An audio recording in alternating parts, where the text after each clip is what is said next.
ब्रह्मांड के आदि नाद में जहाँ प्रकाश भी कांप उठता है, वही प्रकट होता है वह रूप जो करुणा का भी अंतिम स्वरूप है और प्रलय का भी अंतिम सत्य। आज आप उस ऊर्जा को पुकारने जा रहे हैं जिसे देव भी सर्वरक्षक कहकर प्रणाम करते हैं। नरसिंह, यह वह रूप है जो अधर्म के अंधकार को एक ही ज्वाला से भस्म कर देता है। वह रूप जिसकी एक गर्जना सूक्ष्म लोकों की नकारात्मकता को चीर देती है। यह मंत्र उग्रम वीरम महाविष्णु आपको भय से मुक्त करता है, दृष्टि को तेज देता है और आपकी आभा को दिव्य कवच से घेर देता है। अपनी चेतना को स्थिर करें, अपने भीतर की अग्नि को शांत होने दें, क्योंकि अब आप नरसिंह की असीम, प्रचंड परंतु करुणामयी शक्ति के सामने खड़े हैं। यात्रा आरंभ होती है। उग्रं वीरं महाविष्णुं ज्वलन्तं सर्वतोमुखं नरसिंहं भीषणं भद्रं मृत्योर्मृत्युं नमाम्यहं स्वाहा। उग्रं वीरं महाविष्णुं ज्वलन्तं सर्वतोमुखं नरसिंहं भीषणं भद्रं मृत्योर्मृत्युं नमाम्यहं स्वाहा। उग्रं वीरं महाविष्णुं ज्वलन्तं सर्वतोमुखं नरसिंहं भीषणं भद्रं मृत्योर्मृत्युं नमाम्यहं स्वाहा।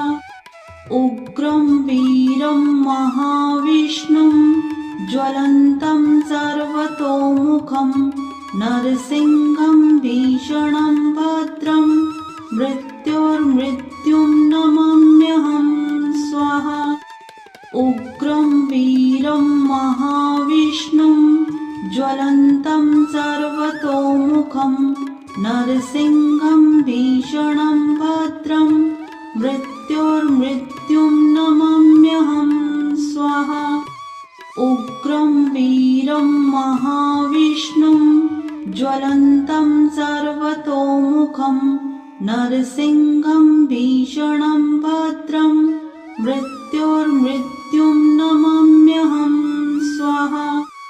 उग्रं वीरं महाविष्णुं ज्वलन्तं सर्वतोमुखं नरसिंहं भीषणं भद्रं मृत्योर्मृत्युं नमाम्यहं स्वाहा।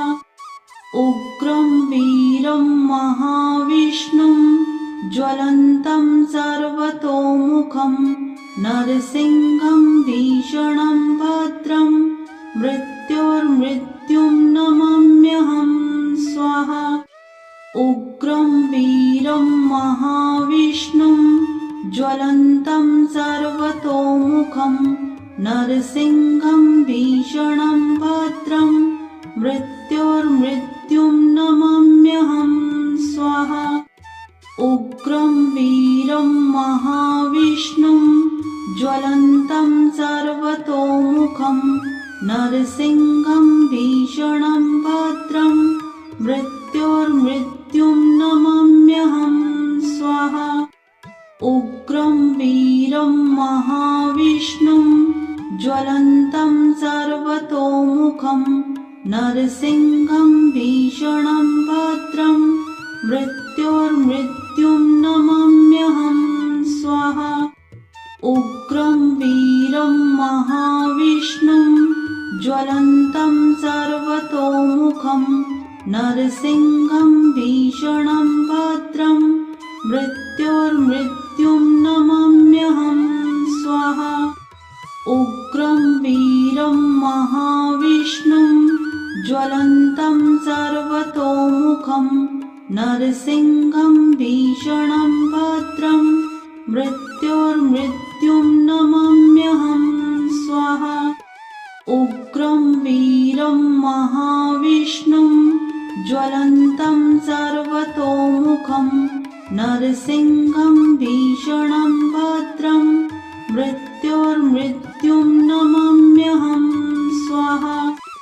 उग्रं वीरं महाविष्णुं ज्वलन्तं सर्वतोमुखं नरसिंहं भीषणं भद्रं मृत्योर्मृत्युं नमाम्यहं स्वाहा। उग्रं वीरं महाविष्णुं ज्वलन्तं सर्वतोमुखं नरसिंहं भीषणं भद्रं मृत्योर्मृत्युं नमाम्यहं स्वाहा। उग्रं वीरं महाविष्णुं ज्वलन्तं सर्वतोमुखं नरसिंहं भीषणं भद्रं मृत्योर्मृत्युं नमाम्यहं स्वाहा। उग्रं वीरं महाविष्णुं ज्वलन्तं सर्वतोमुखं नरसिंहं भीषणं भद्रं मृत्योर्मृत्युं नमाम्यहं स्वाहा। उग्रं वीरं महाविष्णुं ज्वलन्तं सर्वतोमुखं नरसिंहं भीषणं भद्रं मृत्योर्मृत्युं नमाम्यहं स्वाहा। उग्रं वीरं महाविष्णुं ज्वलन्तं सर्वतोमुखं नरसिंहं भीषणं भद्रं मृत्योर्मृत्युं नमाम्यहं स्वाहा। उग्रं वीरं महाविष्णुं ज्वलन्तं सर्वतोमुखं नरसिंहं भीषणं भद्रं मृत्योर्मृत्युं नमाम्यहं स्वाहा। उग्रं वीरं महाविष्णुं ज्वलन्तं सर्वतोमुखं नरसिंहं भीषणं भद्रं मृत्योर्मृत्युं नमाम्यहं स्वाहा। उग्रं वीरं महाविष्णुं ज्वलन्तं सर्वतोमुखं नरसिंहं भीषणं भद्रं मृत्योर्मृत्युं नमाम्यहं स्वाहा। उग्रं वीरं महाविष्णुं ज्वलन्तं सर्वतोमुखं नरसिंहं भीषणं भद्रं मृत्योर्मृत्युं नमाम्यहं स्वाहा। उग्रं वीरं महाविष्णुं ज्वलन्तं सर्वतोमुखं नरसिंहं भीषणं भद्रं मृत्योर्मृत्युं नमाम्यहं स्वाहा। उग्रं वीरं महाविष्णुं ज्वलन्तं सर्वतोमुखं नरसिंहं भीषणं भद्रं मृत्योर्मृत्युं नमाम्यहं स्वाहा। उग्रं वीरं महाविष्णुं ज्वलन्तं सर्वतोमुखं नरसिंहं भीषणं भद्रं मृत्योर्मृत्युं नमाम्यहं स्वाहा। उग्रं वीरं महाविष्णुं ज्वलन्तं सर्वतोमुखं नरसिंहं भीषणं भद्रं मृत्योर्मृत्युं नमाम्यहं स्वाहा। उग्रं वीरं महाविष्णुं ज्वलन्तं सर्वतोमुखं नरसिंहं भीषणं भद्रं मृत्योर्मृत्युं नमाम्यहं स्वाहा। उग्रं वीरं महाविष्णुं ज्वलन्तं सर्वतोमुखं नरसिंहं भीषणं भद्रं मृत्योर्मृत्युं नमाम्यहं स्वाहा। परंतु करुणामयी शक्ति के सामने खड़े हैं। यात्रा आरंभ होती है अभी। Commentary number 1। नरसिंह की ज्वाला आपके चारों ओर एक सुरक्षा वृत्त बना रही है। किसी भी भय, शंका या नकारात्मक विचार को इस प्रकाश के भीतर टिके रहने की क्षमता नहीं है। उग्रं वीरं महाविष्णुं ज्वलन्तं सर्वतोमुखं नरसिंहं भीषणं भद्रं मृत्योर्मृत्युं नमाम्यहं स्वाहा। उग्रं वीरं महाविष्णुं ज्वलन्तं सर्वतोमुखं नरसिंहं भीषणं भद्रं मृत्योर्मृत्युं नमाम्यहं स्वाहा। उग्रं वीरं महाविष्णुं ज्वलन्तं सर्वतोमुखं नरसिंहं भीषणं भद्रं मृत्योर्मृत्युं नमाम्यहं स्वाहा। उग्रं वीरं महाविष्णुं ज्वलन्तं सर्वतोमुखं नरसिंहं भीषणं भद्रं मृत्योर्मृत्युं नमाम्यहं स्वाहा। उग्रं वीरं महाविष्णुं ज्वलन्तं सर्वतोमुखं नरसिंहं भीषणं भद्रं मृत्योर्मृत्युं नमाम्यहं स्वाहा।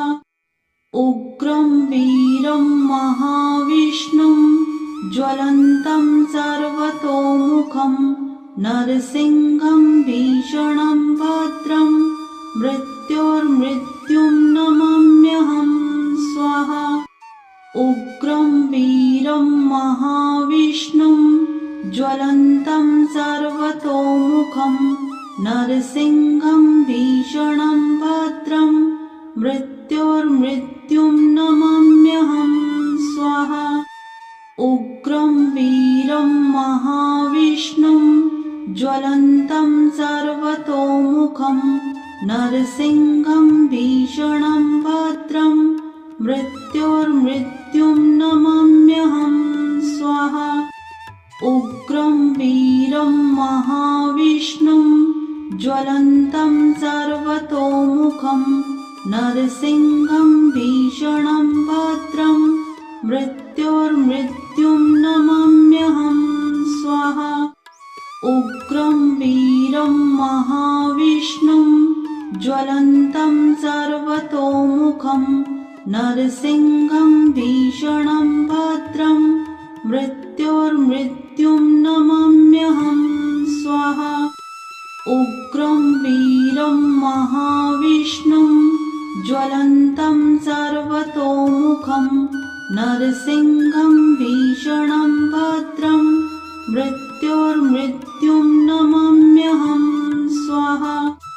उग्रं वीरं महाविष्णुं ज्वलन्तं सर्वतोमुखं नरसिंहं भीषणं भद्रं मृत्योर्मृत्युं नमाम्यहं स्वाहा। उग्रं वीरं महाविष्णुं ज्वलन्तं सर्वतोमुखं नरसिंहं भीषणं भद्रं मृत्योर्मृत्युं नमाम्यहं स्वाहा। उग्रं वीरं महाविष्णुं ज्वलन्तं सर्वतोमुखं नरसिंहं भीषणं भद्रं मृत्योर्मृत्युं नमाम्यहं स्वाहा। उग्रं वीरं महाविष्णुं ज्वलन्तं सर्वतोमुखं नरसिंहं भीषणं भद्रं मृत्योर्मृत्युं नमाम्यहं स्वाहा। उग्रं वीरं महाविष्णुं ज्वलन्तं सर्वतोमुखं नरसिंहं भीषणं भद्रं मृत्योर्मृत्युं नमाम्यहं स्वाहा। उग्रं वीरं महाविष्णुं ज्वलन्तं सर्वतोमुखं नरसिंहं भीषणं भद्रं मृत्योर्मृत्युं नमाम्यहं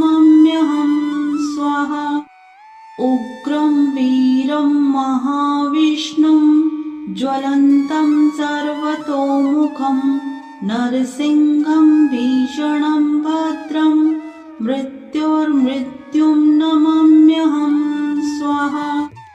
उग्रं वीरं महाविष्णुं ज्वलन्तं सर्वतोमुखं नरसिंहं भीषणं भद्रं मृत्योर्मृत्युं नमाम्यहं स्वाहा। उग्रं वीरं महाविष्णुं ज्वलन्तं सर्वतोमुखं नरसिंहं भीषणं भद्रं मृत्योर्मृत्युं नमाम्यहं स्वाहा। उग्रं वीरं महाविष्णुं ज्वलन्तं सर्वतोमुखं नरसिंहं भीषणं भद्रं मृत्योर्मृत्युं नमाम्यहं स्वाहा। उग्रं वीरं महाविष्णुं ज्वलन्तं सर्वतोमुखं नरसिंहं भीषणं भद्रं मृत्योर्मृत्युं नमाम्यहं स्वाहा। उग्रं वीरं महाविष्णुं ज्वलन्तं सर्वतोमुखं नरसिंहं भीषणं भद्रं मृत्योर्मृत्युं नमाम्यहं स्वाहा। उग्रं वीरं महाविष्णुं ज्वलन्तं सर्वतोमुखं नरसिंहं भीषणं भद्रं मृत्योर्मृत्युं नमाम्यहं स्वाहा। उग्रं वीरं महाविष्णुं ज्वलन्तं सर्वतोमुखं नरसिंहं भीषणं भद्रं मृत्योर्मृत्युं नमाम्यहं स्वाहा। उग्रं वीरं महाविष्णुं ज्वलन्तं सर्वतोमुखं नरसिंहं भीषणं भद्रं मृत्योर्मृत्युं नमाम्यहं स्वाहा। उग्रं वीरं महाविष्णुं ज्वलन्तं सर्वतोमुखं नरसिंहं भीषणं भद्रं मृत्योर्मृत्युं नमाम्यहं स्वाहा। उग्रं वीरं महाविष्णुं ज्वलन्तं सर्वतोमुखं नरसिंहं भीषणं भद्रं मृत्योर्मृत्युं नमाम्यहं स्वाहा। उग्रं वीरं महाविष्णुं ज्वलन्तं सर्वतोमुखं नरसिंहं भीषणं भद्रं मृत्योर्मृत्युं नमाम्यहं स्वाहा। उग्रं वीरं महाविष्णुं ज्वलन्तं सर्वतोमुखं नरसिंहं भीषणं भद्रं मृत्योर्मृत्युं नमाम्यहं स्वाहा। उग्रं वीरं महाविष्णुं ज्वलन्तं सर्वतोमुखं नरसिंहं भीषणं भद्रं मृत्योर्मृत्युं नमाम्यहं स्वाहा। उग्रं वीरं महाविष्णुं ज्वलन्तं सर्वतोमुखं नरसिंहं भीषणं भद्रं मृत्योर्मृत्युं नमाम्यहं स्वाहा। उग्रं वीरं महाविष्णुं ज्वलन्तं सर्वतोमुखं नरसिंहं भीषणं भद्रं मृत्योर्मृत्युं नमाम्यहं स्वाहा। उग्रं वीरं महाविष्णुं ज्वलन्तं सर्वतोमुखं नरसिंहं भीषणं भद्रं मृत्योर्मृत्युं नमाम्यहं स्वाहा। उग्रं वीरं महाविष्णुं ज्वलन्तं सर्वतोमुखं नरसिंहं भीषणं भद्रं मृत्योर्मृत्युं नमाम्यहं स्वाहा। महाविष्णु का यह उग्र रूप आपकी सूक्ष्म देह के दरारों को भर रहा है। आप और भी अडिग और भी निर्भीक हो रही हैं।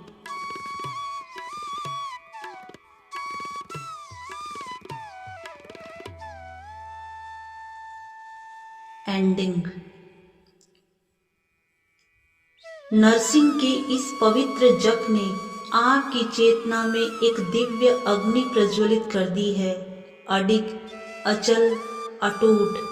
अब आप केवल सुरक्षित नहीं बल्कि सामर्थ्य और तेजस अब आप केवल सुरक्षित नहीं बल्कि समर्थ और तेजस्वी बन चुके हैं। इस मंत्र की शक्ति आपके भीतर स्थिर रहे, कवच की तरह। उग्रं वीरं महाविष्णुं ज्वलन्तं सर्वतोमुखं नरसिंहं भीषणं भद्रं मृत्योर्मृत्युं नमाम्यहं स्वाहा। उग्रं वीरं महाविष्णुं ज्वलन्तं सर्वतोमुखं नरसिंहं भीषणं भद्रं मृत्योर्मृत्युं नमाम्यहं स्वाहा। उग्रं वीरं महाविष्णुं ज्वलन्तं सर्वतोमुखं नरसिंहं भीषणं भद्रं मृत्योर्मृत्युं नमाम्यहं स्वाहा। उग्रं वीरं महाविष्णुं ज्वलन्तं सर्वतोमुखं नरसिंहं भीषणं भद्रं मृत्योर्मृत्युं नमाम्यहं स्वाहा। उग्रं वीरं महाविष्णुं ज्वलन्तं सर्वतोमुखं नरसिंहं भीषणं भद्रं मृत्योर्मृत्युं नमाम्यहं स्वाहा।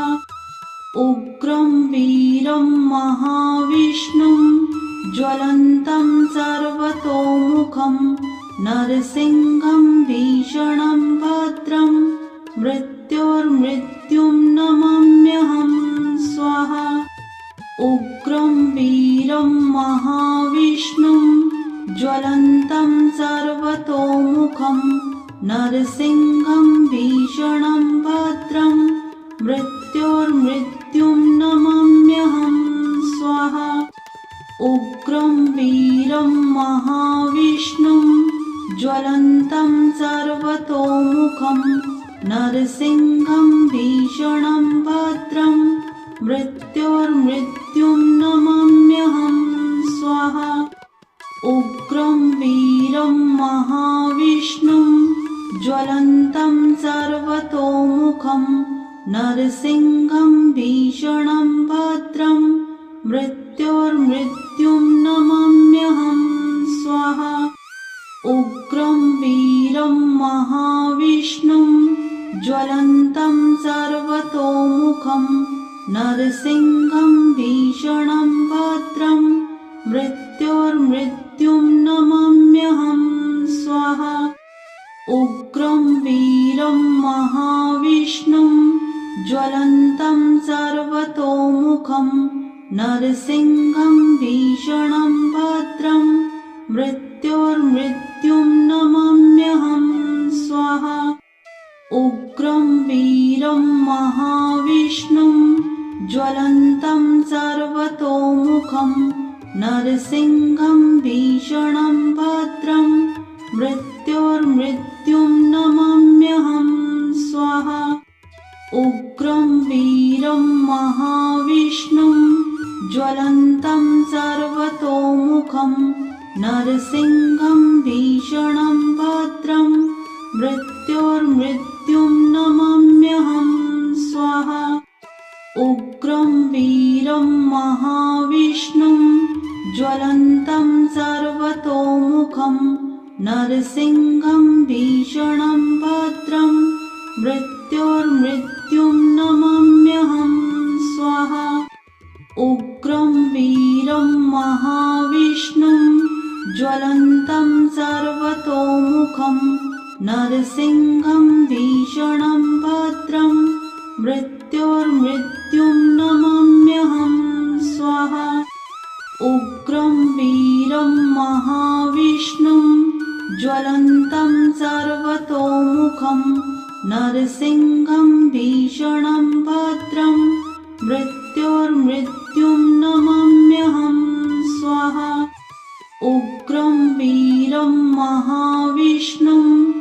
ज्वलन्तं सर्वतोमुखं नरसिंहं भीषणं भद्रं मृत्योर्मृत्युं नमाम्यहं स्वाहा। उग्रं वीरं महाविष्णुं ज्वलन्तं सर्वतोमुखं नरसिंहं भीषणं भद्रं मृत्योर्मृत्युं नमाम्यहं स्वाहा। उग्रं वीरं महाविष्णुं ज्वलन्तं सर्वतोमुखं नरसिंहं भीषणं भद्रं मृत्योर्मृत्युं नमाम्यहं स्वाहा। उग्रं वीरं महाविष्णुं ज्वलन्तं सर्वतोमुखं नरसिंहं भीषणं भद्रं मृत्योर्मृत्युं नमाम्यहं स्वाहा। उग्रं वीरं महाविष्णुं ज्वलन्तं सर्वतोमुखं नरसिंहं भीषणं भद्रं मृत्योर्मृत्युं नमाम्यहं स्वाहा। उग्रं वीरं महाविष्णुं ज्वलन्तं सर्वतोमुखं नरसिंहं भीषणं भद्रं मृत्योर्मृत्युं नमाम्यहं स्वाहा। उग्रं वीरं महाविष्णुं ज्वलन्तं सर्वतोमुखं नरसिंहं भीषणं भद्रं मृत्योर्मृत्युं नमाम्यहं स्वाहा। उग्रं वीरं महाविष्णुं ज्वलन्तं सर्वतोमुखं नरसिंहं भीषणं भद्रं मृत्योर्मृत्युं नमाम्यहं स्वाहा। उग्रं वीरं महाविष्णुं ज्वलन्तं सर्वतोमुखं नरसिंहं भीषणं भद्रं मृत्योर्मृत्युं नमाम्यहं स्वाहा। उग्रं वीरं महाविष्णुं ज्वलन्तं सर्वतोमुखं नरसिंहं भीषणं भद्रं मृत्योर्मृत्युं नमाम्यहं स्वाहा। उग्रं वीरं महाविष्णुं ज्वलन्तं सर्वतोमुखं नरसिंहं भीषणं भद्रं मृत्योर्मृत्युं नमाम्यहं स्वाहा।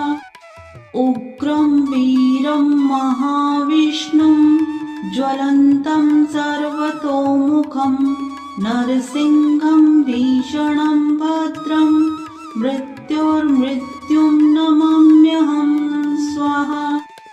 उग्रं वीरं महाविष्णुं ज्वलन्तं सर्वतोमुखं नरसिंहं भीषणं भद्रं मृत्योर्मृत्युं नमाम्यहं स्वाहा।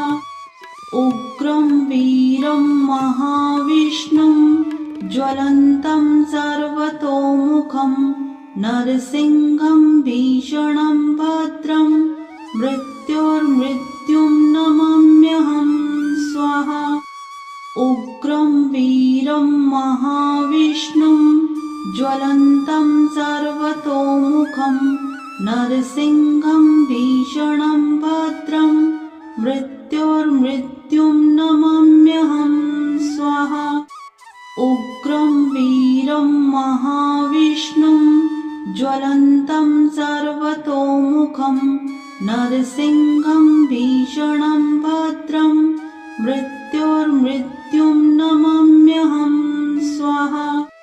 उग्रं वीरं महाविष्णुं ज्वलन्तं सर्वतोमुखं नरसिंहं भीषणं भद्रं मृत्योर्मृत्युं नमाम्यहं स्वाहा। उग्रं वीरं महाविष्णुं ज्वलन्तं सर्वतोमुखं नरसिंहं भीषणं भद्रं मृत्योर्मृत्युं नमाम्यहं स्वाहा। उग्रं वीरं